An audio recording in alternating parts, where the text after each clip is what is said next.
Hi hello, మీరు SSC సిజిఎల్కి prepare అవుతున్నారా? SSC CGL ఇంగ్లీష్లో ఎక్కువ మార్క్స్ పొందాలని ఉందా? ఉన్నటువంటి 60 రోజుల్లో మనకి జరగబోయే ఎగ్జామినేషన్లో ఇంగ్లీష్లో 50 మార్క్స్ ఉంది. మరి ఇంగ్లీష్లో 25 క్వశ్చన్స్కి 50 మార్క్స్ వస్తే మరి మీ టార్గెట్ ఎంత? 60 రోజుల్లో 50 మార్క్స్ పొందాలని ఉందా? ఏ ప్రణాళికతో చదవాలి? ఏ ప్రణాళికతో చదివితే అనుకున్నటువంటి మార్క్స్ సాధించవచ్చు? ఏ టాపిక్స్ చదవాలి? ఎలా నేర్చుకోవాలి? ఉన్నటువంటి తక్కువ సమయంలో ఎగ్జాక్ట్ ఆన్సర్స్ ఎలా నేర్చుకోవాలి? మరి ఎక్కడి నుంచి ప్రారంభించాలి? వీటన్నిటి గురించి సంపూర్ణమైన అవగాహన ఈ వీడియో ద్వారా మీకు కల్పించడానికి మీ వీడియో చేయడం జరిగింది. ప్రతి ఒక్క పర్సన్ వీడియో చూసిన తర్వాత మీ యొక్క ఒపీనియన్ అనేది కామెంట్ బాక్స్లో కామెంట్ చేయండి. వీలైతే ఈ వీడియోని మరి కొంతమందికి షేర్ చేస్తానని ఆశిస్తున్నాను. Without delay we should begin the session. మనం సిజిఎల్కి ప్రిపేర్ అవుతున్నటువంటి ప్రతి ఒక్క ఆస్పిరెంట్స్ ఖచ్చితంగా మనం మార్క్స్ పొందాలని పరితపనతో ఉన్నటువంటి ప్రతి ఒక్క ఆస్పిరెంట్స్ 60 రోజుల్లో మనం 50 మార్క్స్ పొందాలి అంటే ఏ ప్రణాళికతో చదవాలి? సో ముఖ్యంగా ఫస్ట్ పాయింట్ ఏంటంటే ఫోకస్ ఆన్, గుర్తుపెట్టుకోండి, focus on self learning topics.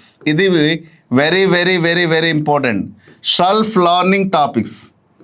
మనం ఒక కాంపిటేటివ్ ఎగ్జామినేషన్కి ప్రిపేర్ అయ్యేటప్పుడు ఏది సెల్ఫ్ లర్నింగ్ టాపిక్స్, ఏది బై లర్నింగ్ టాపిక్స్ అనేది మనం గుర్తుపెట్టుకోవాలి. మరి సెల్ఫ్ లర్నింగ్ టాపిక్స్ ఏంటి సార్? ఎస్, ఇది చాలా చాలా important part, self learning topics. మరి ఏంటి సార్ సెల్ఫ్ లర్నింగ్ టాపిక్ అంటే? ఫోకస్, దీనిపైన 100% ఖచ్చితంగా మనం ఫోకస్ చేయాల్సిందే. మరి ఫోకస్ చేయకపోతే మనం అనుకున్నది సాధించలేం. సో ముఖ్యంగా దీంట్లో ఏంటంటే వొకాబులరీ.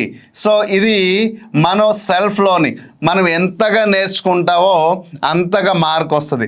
అయితే ప్రతి ఒక్క పర్సన్ వొకాబులరీ అనగానే సినోనిమ్స్ సింటోనిమ్స్ పై దృష్టి పెడుతున్నారు. సినోనిమ్స్ సింటోనిమ్స్ కాదమ్మా. ముఖ్యంగా మీరు చదవాల్సింది ఏంటంటే సెల్ఫ్ లర్న్ అన్నాను కదా, one word substitution. So one word substitute నుంచి ఖచ్చితంగా టూ క్వశ్చన్స్ వచ్చే అవకాశం ఉంటుంది. సో ఈ వన్ వర్డ్ సబ్స్టిట్యూషన్ ఇది సెల్ఫ్ లర్నింగ్ మాత్రమే. మరి ఏ విధానంలో చదవాలి అంటే దీన్ని కేటగరైజ్డ్ వైజ్గా డివైడ్ చేయడం జరిగింది. So for example phobia, killing, person, profession, work, place, things, వీటికి సంబంధించిన కేటగిరీ వైజ్గా డివైడ్ చేయడం జరిగింది. ఆ కేటగిరీ పరంగా మీరు కానీ నేర్చుకోగలిగితే చాలా ఈజీగా ఆన్సర్ చేయవచ్చు. సెకండ్ థింగ్ ఏంటంటే వన్ వర్డ్ సబ్స్టిట్యూషన్ అయిన తర్వాత ఈడియమ్స్. సో ఈ ఈడియమ్స్ కూడా మనం ఎక్కడ కూడా కేటగిరీ వైజ్ నేర్చుకోవాలి. ఈ రెండు ఖచ్చితంగా సెల్ఫ్ లర్నింగ్ మెథడే. తర్వాత ఈ రెండు టాపిక్ పైన మీకు ఎప్పుడైతే సంపూర్ణమైన అవగాహన వస్తుందో then you should go to the synonyms and antonyms. అయితే ఆ సినోనిమ్స్ యాంటోనిమ్స్ పైన వెళ్ళే ముందు స్పెల్లింగ్స్ నుండి కూడా ఖచ్చితంగా మనకి ఎగ్జామ్లో వస్తుంది. మరి ఈ స్పెల్లింగ్ నుంచి మీకు మార్క్స్ రావాలంటే choose the correct word of the following word, choose the incorrect word of the following word అని చదువుతున్నారు. మరి ఇటువంటి సందర్భంలో ఈ స్పెల్లింగ్ నుంచి మనం మార్క్స్ పొందాలంటే ఎక్కడ 2 రూల్స్ ఉంటుంది. ఒకటి సిలబిఫికేషన్ గురించి మనం తెలుసుకోవాల్సింది, లేకపోతే సిలబిఫికేషన్ అందాం. సో సిలబిఫికేషన్ గురించి మనం తెలుసుకోవాలి. వర్డ్ని ఎలా డివైడ్ చేసి ఎక్కడ తప్పు ఇచ్చాడు, ఎక్కడ రౌట్ ఇచ్చాడు అని మనం ఫైండ్ అవుట్ చేయాలి. రెండోది, ఎక్కడ దాదాపు 12 రూల్స్ ఉంటాయి, ఆ రూల్స్ తెలుసుకోగలిగితే స్పెల్లింగ్ నుంచి కూడా ఈజీగా మార్క్స్ వస్తుంది. దెన్ దీని తర్వాత మనం దేనిపైన దృష్టి పెట్టాలి అంటే యాంటోనిమ్స్ పైన మనం దృష్టి పెట్టాలండి. తర్వాత ఎట్ లాస్ట్ సినోనిమ్స్. నేను ఎందుకు ఇది లాస్ట్లో పెట్టానో మీకు దీన్ని బట్టి అర్థమైంది.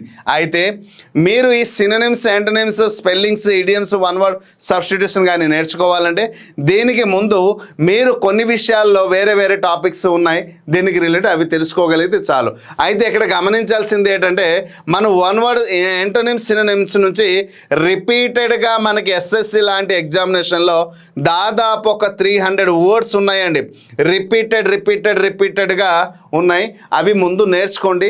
తర్వాత లెటర్ వైజ్ కానీ నేర్చుకోగలిగితే లెటర్ వైజ్ కానీ సినోనిమ్స్ యాంటోనిమ్స్ కానీ నేర్చుకోగలిగితే చాలు, మనకి మ్యాక్సిమం కవర్ అయిపోతుంది. అనుకున్నటువంటి మార్క్స్ అయితే సాధించు.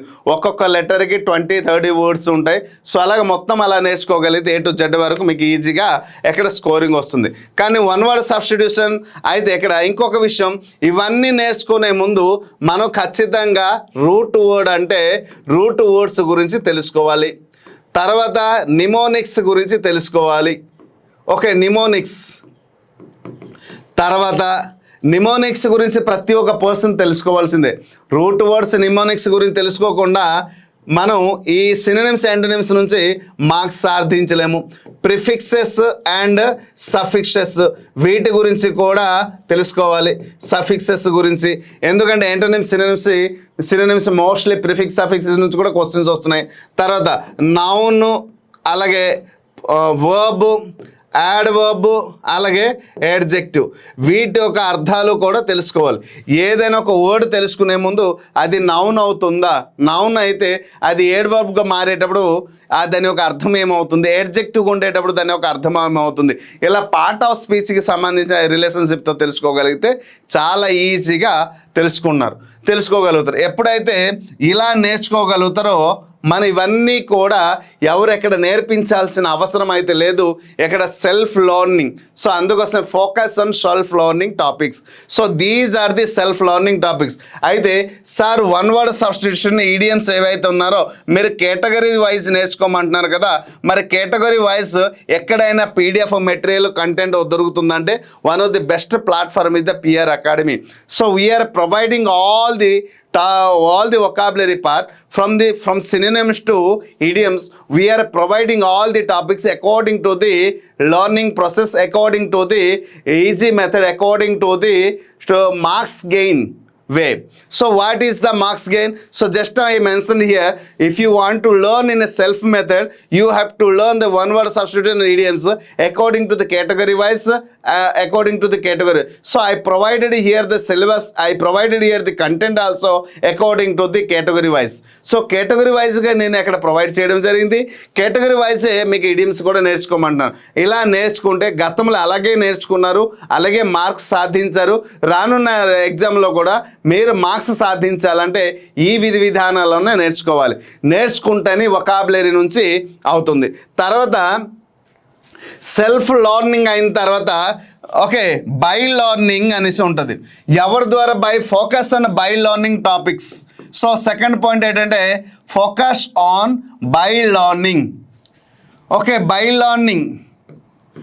సో ఎవరి చేత మనం నేర్చుకుంటాము అంటే ఇక్కడ ఉపాధ్యాయుడు ఒక క్లాస్ అయితే ఖచ్చితంగా అవసరం ఉంటుంది. సో ముఖ్యంగా ఇక్కడ బై లెర్నింగ్ అంటే గ్రామర్కి మనం రావాలి. మరి గ్రామర్ అంటే మీరు మళ్ళీ ఇప్పుడు పార్ట్ ఆఫ్ స్పీచ్, టెన్స్ ఇవన్నీ నేర్చుకుంటారా? సో నేర్చుకుంటే మంచిదే. కానీ ఏ క్రైటీరియా నుంచి గతంలో మనకి 1977 నుండి 2026 వరకు జరిగినటువంటి 2026 జాన్లో జరిగినటువంటి ఎగ్జామ్ వరకు కూడా ఒకే ప్యాటర్న్లో క్వశ్చన్స్ వచ్చాయి. ఆ ప్యాటర్న్ అనేది ఎగ్జామ్ ప్యాటర్న్ ఏదైతే ఉందో ఆ ఎగ్జామ్ ప్యాటర్న్ అనేది మనం ముందు తెలుసుకోవాల్సింది. సో ఎగ్జామ్ ప్యాటర్న్ అంటే ఇది గమనించండి. సో ఫస్ట్ వన్ మనం గమనించాలి. ఎగ్జామ్ ప్యాటర్న్ అంటే common error. So common error is the one of the major part. So in SSC examination second one common error. తర్వాత second one is the sentence improvement. So what is the part is the sentence improvement. This is also very very very important. So sentence improvement. Then third part is the fill in the blanks. Fill in the blanks. ఈ మధ్య కాలంలో fill in the బ్లాంక్స్లో 2 విధాలుగా questions వస్తున్నాయి, అది కూడా explain చేస్తాను. మరి నాలుగోది చూద్ది గ్రామటికల్ కరెక్ట్ సెంటెన్స్. ఏమడుగుతున్నారమ్మా? Grammatical correct sentence. సో దీనితో పాటు నెరేషన్, దీనితో పాటు క్లోజ్ టెస్ట్, దీనితో పాటు కాంప్రిహెన్షన్ అడగడం జరుగుతుంది. అయితే ఇక్కడ విద్యార్థులు గమనించాల్సింది, just you have to notice that if you want to gain from the common error and sentence improvement, you have to learn all the grammar topic. But here I am going to express one thing, that the thing is, if you want to learn all the topics right now, there is no time. కానీ అతి తక్కువ టాపిక్లో కూడా మనం ఈ common error, sentence improvement లాంటి topic నుంచి marks పొందవచ్చు. ఏం చేయాలి సార్ అంటే ఖచ్చితంగా సెంటెన్స్ అనే గ్రామర్ టాపిక్ నేర్చుకోవాలి, తర్వాత హెల్పింగ్ వర్బ్ అనే టాపిక్ నేర్చుకోవాలి, తర్వాత సింగులర్ ప్లూరల్ అనే టాపిక్ నేర్చుకోవాలి, సింగులర్ ప్లూరల్. దీని తర్వాత మనం నేర్చుకోవాల్సింది పార్ట్స్ ఆఫ్ స్పీచ్ కూడా నేర్చుకోవాలి, దెన్ టెన్స్ కూడా నేర్చుకోవాలి.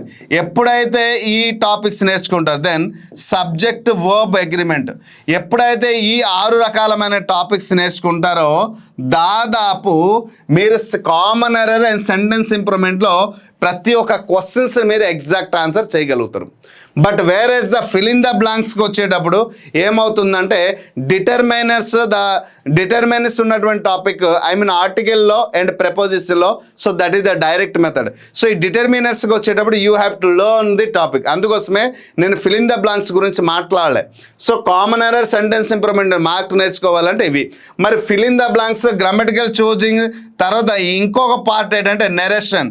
ఈ నెరేషన్ గురించి నేర్చుకోవాలి, తెలుసుకోవాలి అంటే రిమైన్ పార్ట్ కూడా నేర్చుకోవాలి. So what are there? So question tag కావచ్చు, డిగ్రీ ఆఫ్ కంపారిజన్ కావచ్చు, నెక్స్ట్ వాయిస్ కావచ్చు, ఓకే వాయిస్ కావచ్చు, speech and clause, phrase, okay conditionals and simple, compound and complex. So all these topics ఇవి మనం నేర్చుకోవాల్సింది. నేర్చుకుంటే మనం వీ కెన్ చూజ్ ది నెరేషన్లో కూడా మనం నేర్చుకోగలుగుతాం, అండ్ గ్రామటికల్ కరెక్ట్ సెంటెన్స్లు కూడా మనం చూజ్ చేయగలుగుతాం.